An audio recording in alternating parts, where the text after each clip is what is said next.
అందరికీ నమస్కారం.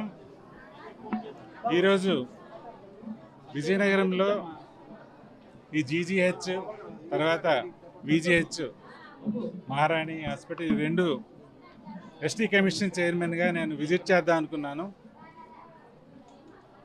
విజిట్ చేయడంలో ఈరోజు నాతో పాటు ఉన్నతాధికారులు సూపరింటెండెంట్ గారు, డిసిహెచ్ఎస్ గారు, డిఎంహెచ్ఓ గారు, అలాగే ఇతర వైద్య అధికారులు అందరూ పాల్గొన్నారు. అందరికీ నా కృతజ్ఞతలు. ఈరోజు చాలా సంతోషం. ఒకప్పుడు ఉత్తరాంధ్రకి కేజీహెచ్ తప్పించి వేరే దిక్కుండేది కాదు. ఈరోజు విజయనగరంలో గవర్నమెంట్ మెడికల్ కాలేజ్ వచ్చాక ఇక్కడ సర్వీసెస్ కేజీహెచ్లు ఏవైతే దొరుకుతున్నాయో అవన్నీ ఇక్కడ దొరుకుతున్నాయి. న్యూరో సర్జరీ దగ్గర నుండి చిన్న వైద్యం నుండి పెద్ద వైద్యం వరకు, ప్రైమరీ కేర్ నుండి టెర్షరీ కేర్ వరకు ప్రతిదీ లభ్యం అవుతుంది. అందుకు నేను ప్రభుత్వానికి కృతజ్ఞతలు తెలియజేస్తున్నాను. ఇక్కడ ఏ స్టేటస్లో ఉంది, ఇన్ఫ్రాస్ట్రక్చర్ కానీ, మెడికల్ సర్వీసెస్ కానీ, పేషెంట్ సాటిస్ఫాక్షన్ కానీ, ఫార్మసీ కానీ, వివిధ కోణాల్లో ఏ రకంగా పరిస్థితులు ఉన్నాయి, ఇంకా ఏ రకంగా మెరుగైన సేవలు అందించవచ్చు, ఇంకా ప్రభుత్వం దృష్టికి ఏమైనా సమస్యలు తీసుకురావాల్సి వస్తే పేషెంట్స్ దగ్గర నుండి ఫీడ్బ్యాక్ కూడా తీసుకొని మా కమిషన్ తరపున మేము సిఫార్సు చేయడం కోసం ఈరోజు ఈ విజిట్ పెట్టుకున్నాం. జనరల్ పాపులేషన్ కోసం, జనరల్ వైద్యం కోసం ఒక ఇది, ప్రత్యేకంగా ఇక్కడ ట్రైబల్ పాపులేషన్ కూడా ఏ రకమైన సేవలు అందుతున్నాయనేది చూడాల్సిన అవసరంతో ఈరోజు వచ్చాం. ఎందుకంటే ఇది ఇప్పుడు రిఫరల్ హాస్పిటల్గా ఉంది. మారుమూల ప్రాంతాల నుండి ట్రైబల్ పేషెంట్స్ కూడా ఇక్కడికి రిఫరల్గా వస్తున్నారు, ఇక్కడ ఉన్న వైద్య సేవల్ని పొందుతున్నారు. ఈ కోణంలో చూస్తే ఏ రకంగా వసతులు పెంచాలనేది చాలా ఆలోచించాల్సిన అవసరం ఉంది. ముఖ్యంగా ఇక్కడ గమనించిన విషయం ఏంటంటే వైద్యులు సరైన సంఖ్యలో ఉన్నారు. పూర్తిగా ఇక్కడ పేషెంట్స్ రోజుకి ఒక 1500 ఓపీ ఉందని చెప్తున్నారు. అలాగే ల్యాబ్స్ చూస్తే ల్యాబ్లో రోజుకి కనీసం 4000, నిన్న 4800 ల్యాబ్ టెస్టులు జరిగాయి. అలా వేలల్లో పేషెంట్స్ వస్తున్నారు, వేలల్లో టెస్టులు అవసరం అవుతున్నాయి, వేలల్లో సేవలు అవసరం అవుతున్నాయి. వైద్యులు సరిపడా ఉన్నారు.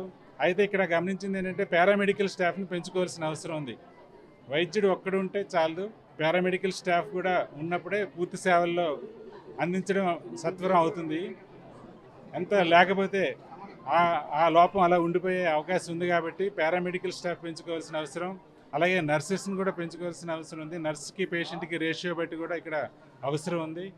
ఆ రకమైన సిఫార్సులు మేము చేస్తాం. అదేవిధంగా వస్తూ చూస్తుంటే పార్కింగ్ లాట్ కొంచెం ఇబ్బంది ఉన్నట్టుంది. మేము రావడం కోసం కూడా చాలా ఇబ్బంది పడుతున్నాం. ఆ పార్కింగ్ సమస్య కూడా తీర్చుకోవాలి. వీటితో పాటు ల్యాబ్స్, పేషెంట్స్కు వస్తున్న అటెండెంట్స్ కూడా వాళ్ళని గుర్తించి సేవలు అందిస్తున్నారు. వాళ్ళకి కూడా బాగానే చూసుకుంటున్నారు, సంతోషమే. కానీ వాళ్ళకి ఇంకాస్త మెరుగైన సౌకర్యాలు కావాలి.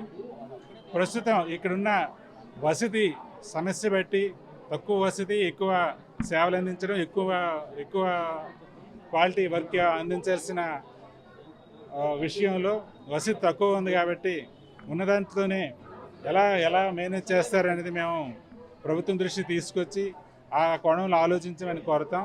ఇక ట్రైబల్ ఇష్యూస్ వస్తే ఎక్కడో వస్తున్న ట్రైబల్ పేషెంట్స్కి ఇక్కడికి వస్తే కాస్త వాళ్ళని చూపించే ఒక గైడెన్స్ అవసరం అవుతుంది. ఈ విషయం గతంలో కమిషన్ తరపున మేము సిఫార్సు చేస్తే చాలా జిల్లాలు వీటిని సానుకూలంగా స్పందించి ఆయా హాస్పిటల్లో ట్రైబల్ సెల్స్ని తీసుకొచ్చారు. ఇక్కడ కూడా ట్రైబల్ సెల్ అవసరం ఉంది. దాన్ని నేను కలెక్టర్ గారితో మాట్లాడతాను. ఎందుకంటే ట్రైబల్ సెల్ ఉంటే దూర ప్రాంతాలు వస్తున్న పేషెంట్స్కి ఒక సౌకర్యంగా ఉండడమే కాకుండా సులభమైన సేవలు అందుతాయి. కమ్యూనికేషన్ గ్యాప్ లేకుండా వాళ్ళకి సరైన సౌకర్యాలు, సేవలు అందుతాయని నా ఉద్దేశం.